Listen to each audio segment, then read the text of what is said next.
Okay, so my sister no your chama Wontumi brother.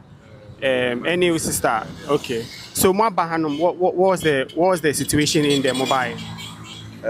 So far as we earlier on said, or our lawyers are in there. We are trying to get the authority to grant us the bill.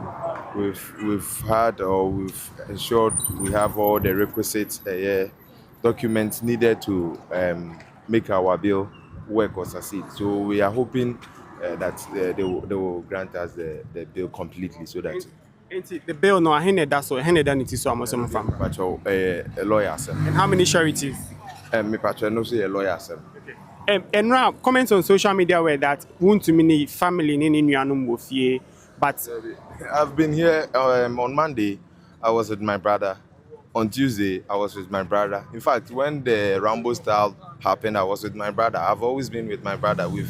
You've seen my sisters around, my niece, and then my nephew are also around. So it's not like nobody's in the house. I was with everyone here yesterday, so it's normal. we've heard multiple explanations as to what happened. Can you give us a vivid account on how he was arrested? Okay, so we went to the CID headquarters as stated earlier. We went there. We were scheduled to meet the officers at 3 p.m. But then we got there around 2:50, 2:30 thereabout. So by 3 o'clock, we were in there. Our meeting lasted for just 10 minutes or a few minutes. Right after the meeting, we came down. We used our car. On the road coming to our house, we were ambushed by men believed to be Iyoko or men from Iyoko. Yes, so they ambushed us and then they asked us to follow them. So they finally brought us. When you say they ambushed you, what do you mean? Okay, so how the let me say the Rambo style in which they took control over the system, because we were on our road moving. We saw a car in front of us, a car behind us, a car just by our side, and both sides, and then we were stuck in between. No one was moving, no one was coming.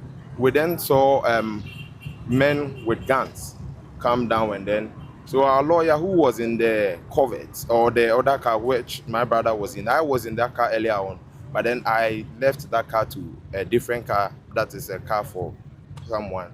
After which I saw that the lawyer has changed the seat to or he joined the security operatives, their vehicle. That was when, yes, I had to follow and then come. So when Shama Wotumi's covered now?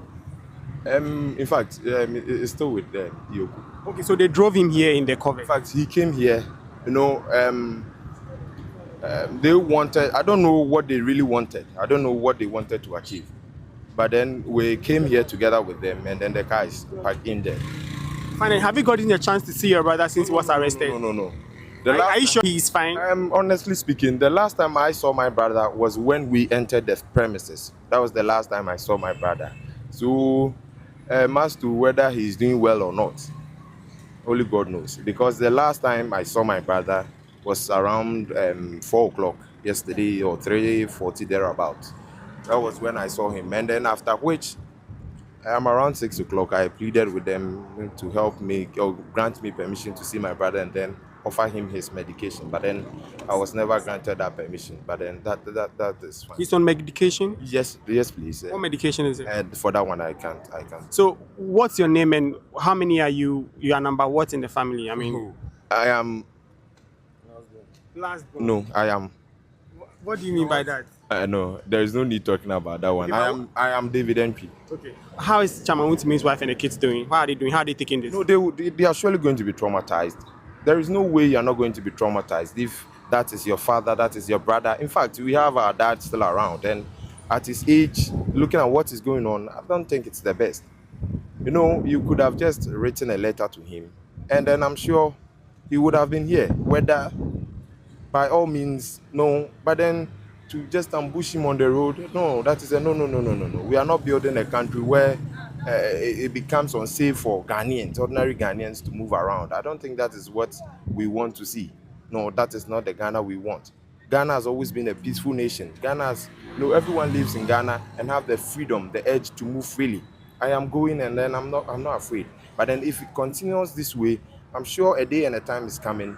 You will step out, and then you'll be filled with so much fear and then anxiety, to a point that people will start, try to protect themselves. And when that happens, the country becomes unsafe for all of us. So it is not the best. It is not the best at all, because aside the fear and then everything, very soon you might even have bad people, kidnappers, joining into these things, and then you might not see them. They can just come in pickups, around 3 or 4 pickups, and then they can just ambush anybody at all and then take him to wherever they want and then charge any amount, because that is not the best way.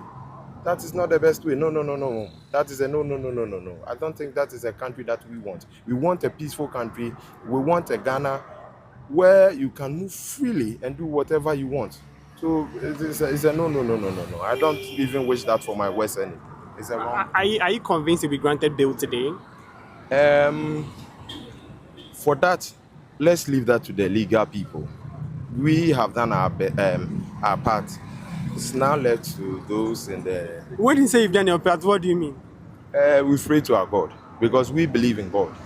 That is only God who is having the power to do whatever He wants to do. So it is God who is having the final say, not us. So Thank you for talking to us. thank you so much.